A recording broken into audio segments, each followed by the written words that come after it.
Cuma untuk bisa memastikan bahwa itu betul adalah leukemia, itu ada serangkaian tes. Prosesnya ya Kak ya? Iya, jadi aku ngomong begini karena dari mulai ada berita-berita belakangan tentang bahwa Aisyah alhamdulillah sudah menyelesaikan protokol kemonya dan alhamdulillah sudah 2 tahun dari situ gitu. Banyak yang DM gitu, banyak yang nanya gitu.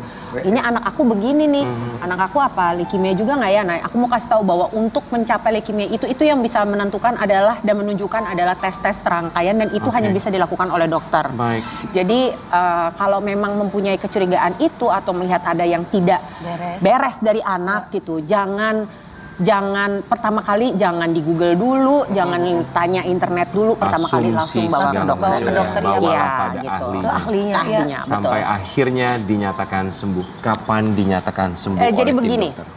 amin ya robbal alamin. Kata sembuh itu aku selalu aminkan. Amin. Doa mudah-mudahan buat Aisyah, doa yang baik untuk supaya dia kondisinya terus membaik, terus semakin kuat, sehat terus, terbebas dari segala sakit dan penyakit apapun. Jadi kalau untuk leukemia, aku nggak tahu untuk cancer yang lain ya, tapi kalau untuk leukemia itu dia punya protokol kemoterapi itu beragam. Ada yang dikasih kemoterapinya cuma sekian bulan, ada yang 6 bulan. Aisyah itu dapatnya yang kemonya yang 2 tahun sampai 2,5 tahun. Yang waktu itu alhamdulillah Allah baik sekali diberikan kemudahan untuk Aisyah menyelesaikannya dalam waktu hampir 3 tahun. Jadi selama hampir 3 tahun Aisyah tuh menjalani kemoterapi. Seminggu berapa kali Kak? Oh bisa seminggu 2 kali, bisa seminggu 2 kali, bisa sekali kemo itu bisa 3 hari gitu. Jadi 3 hari itu dia benar-benar di rumah sakit gitu. Jadi ada berbagai jenis kemo deh.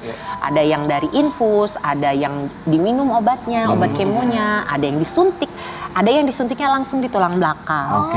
Ya, jadi ini adalah memang ya itulah memang treatmentnya gitu dan itu dilakukan hampir 3 tahun. Kenapa selama itu? Karena Aisyah itu kondisi tubuhnya kan setiap anak berbeda-beda gitu.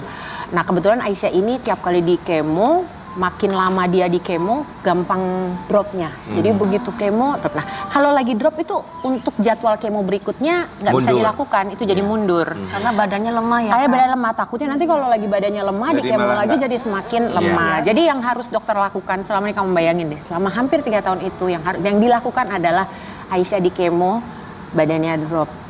Dokter langsung datang, semua dibuat supaya badannya Aisyah kembali kuat lagi. Begitu badannya dia mencapai titik yang langsung di kemo lagi, turun lagi, drop lagi, dibantu lagi sama dokter. Gimana caranya? Transfusi darah ini itu dirawat di rumah sakit. Pokoknya gimana caranya kondisinya dinaikkan lagi. Begitu dia stabil lagi, begitu dia di titik ini aja nih, menyentuh satu titik yang dokter harapkan, hajar lagi kemo. Baik. Hampir 3 tahun. 3 tahun. Nah, pada saat kemo terakhir. Jadi kalau leukemia ini yang menjadi bukan tolak ukur lah, tapi yang menjadi buat mereka tuh perhitungannya gini, 1 tahun jarak waktu 1 tahun dari terakhir kemo sampai 1 tahun setelahnya itu kemungkinan si kanker ini kembali lagi itu sekian puluh %. Aku lupa tepatnya.